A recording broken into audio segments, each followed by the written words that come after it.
سلام البنات، واش اخباركم؟ لاباس عليكم؟ كنتمنى تكونوا كاملين على خير وبخير وانتم كتشاهدوا هذا الفيديو، وكنتمنى يلقاكم هذا الفيديو في احسن احوال. غنشارك معكم حلوه ديال الكاوكاو اولا الفول السوداني والشكلاط. حلوه اللي اقتصاديه وسهله في التحضير ودغيا دغيا كتوجد. حلوه الرخامه او الجليجه، بلا كثره تماره بلا فران، كتوجد في ساعتها. هاد الحلوى راه اقتصاديه وسهله في التحضير. بسم الله على بركة الله. غنبداو المقادير. عندي هنايا كيلو ونص ديال الكاوكاو اولا الفول السوداني. زدت عليه نص كاس ديال الزيت ودخلته الفران تصبح على هذا الشكل هذا. الا درتوا لي هذه العمليه راه كيجي بحال الا مقلي في الزيت، وما كتبقاش فيه حتى ديك البنه ديال الكاوكاو اولا الجهد ديال الكاوكاو. كيجي بحال اللوز ومقلي. كتجي فيه حتى ديك التقرميشه ديال اللوز، عكس الا حمرناه غير في المقله اولا حمرناه بلا زيت. من اللي كيبرد راه كترجع عليه ديك البروده ما كتجيش فيه ديك التقرميشه. هذا علاش انا كندير ليه الزيت وكندخلو الفران. واخا كيبرد كتبقى فيه ديك التقرميشه بحال الا قليناه في الزيت. هذا علاش كنصحكم ديروا لي هذه العمليه. كتاخذوا الكاوكاو وكتزيدوا عليه نص كاس ديال الزيت وكتدخلوه الفران. مع كتبقاو مره كتحركوه باش ما يتحرقش. طحنت الكاوكاو على هذا الشكل هذا كيف ما كتشوفوا. ما كنطحنوش مزيان وما كنخليوش صاين اولا كنخليوه في دوك الطرفه كبار على هذا الشكل هذا كيف ما كيبان لكم. ما كنطحنوش حتى كيرجع بودره وما كنخليوش داك الكاوكاو طروفه كبار اولا طروفه صاينين. كيف ما كتعرفوا حلوة الرخامة اقتصادية وسهلة في التحضير، دغيا دغيا كتوجد. ما كتطلبش منا شي مجهود اللي طويل وما كتطلبش منا المقادير اللي هي كتيرة. حلوة بسيطة وسهلة في التحضير، دغيا دغيا كتوجد وما فيهاش مقادير اللي هي كتيرة. هنا من بعد ما طحنت الكاوكاو كيف ما كتشوفوا على هاد الطريقة هذه، ما كنطحنوش حتى كيرجع بودرة، غير على هاد الشكل هذا. وهنايا عندي كيلو ديال الشكلاط كالا. ذوبته على هاد الشكل هذا كيف ما كتشوفوا.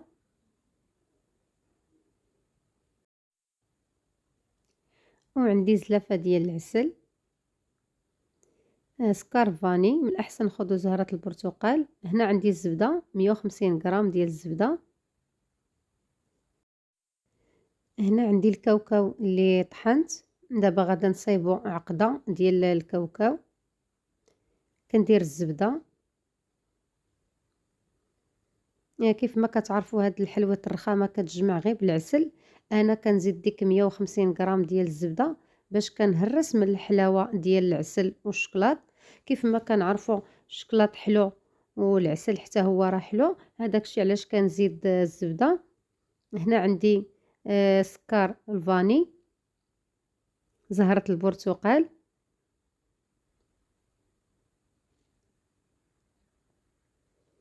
وكنخلط ديك العقدة مزيان وكنجمعها بالعسل.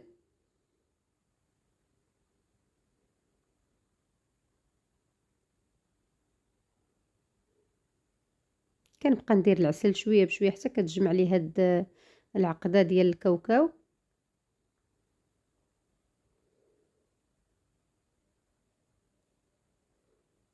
غنمعك مزيان هاد العقده ديال الكاوكاو مزيان حتى كتشرب لي داك الزبده والعسل.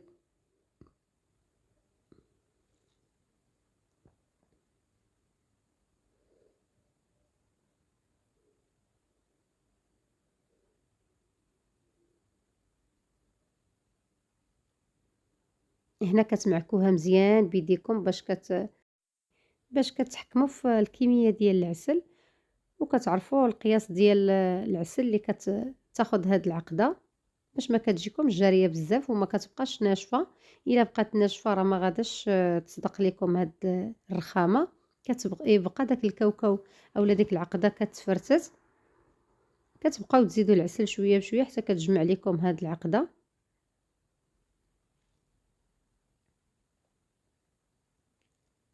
والكميه العسل كتبقى على حسب الكاوكاو، شحال نتوما ديال العبار مستعملين. قد ما كان عندكم العبار كتير قد ما كتستعملوا العسل كتير. هنايا صافي راه جمعات ليا العقده. خديت واحد اللاطه وفرشت ليها البلاستيك، ضروري البلاستيك باش ما كتلصقش لينا هاد العقده. ديك العقده غادي نسرحها مزيان على هاد اللاطه. هنايا كانت سرحت هذيك العقده ديال الكاوكاو. صافي كنقادها مزيان بيديا باش كناخذ عبار واحد. هنا عندي شكلاط دايب، غادا ندير الطبقه الاولى ديال الشكلاط وكنسرح هاد الشكلاط كامل على الوجه ديال الحلوى، وكنتسنى عليه حتى كيقصح هاد الشكلاط، وغنقلبها على الوجه الثاني وغندير لها الطبقه الثانيه والاخيره ديال الشكلاط. صافي دابا راه غنتسنى على هاد الشكلاط حتى يقصح. هنا قلبتها من بعد ما قصح لي الشكلاط وغندير الطبقه الثانيه والاخيره. هنا كيكون عندنا الشكلاط الابيض حتى هو كيكون عندنا دايب ومجدينو، باش نخدموا الشكلاط الكحل مع الشكلاط الابيض في نفس الوقت باش كتخرج لينا داك الشكل ديال الملفي اولا داك الشكل ديال الرخامه. ومن بعد ما سرحت الشكلاط على الوجه ديال الحلوى غناخذ الشكلاط الابيض وغندير به خطوط على هذا الشكل هذا.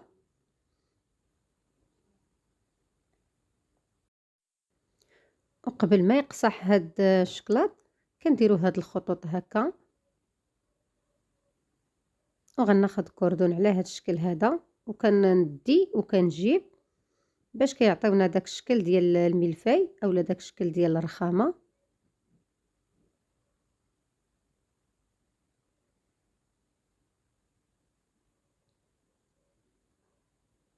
ودابا غنستنى عليها حتى يقصح هاد الشكلاط عاد باش غندوز نقطعها.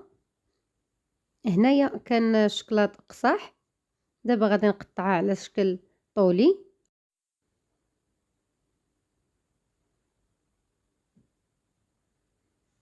كناخذ دوك الشرائط اللي قطعت على شكل الطول كيف ما كتشوفوا، ودابا غنقطعهم على شكل مائل.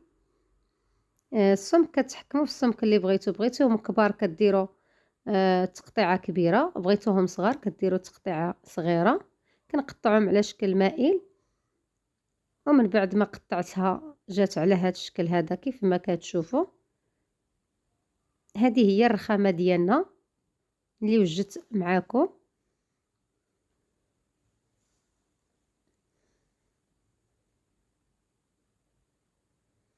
وكان هذا هو الشكل الاخير ديال حلوة الرخامة.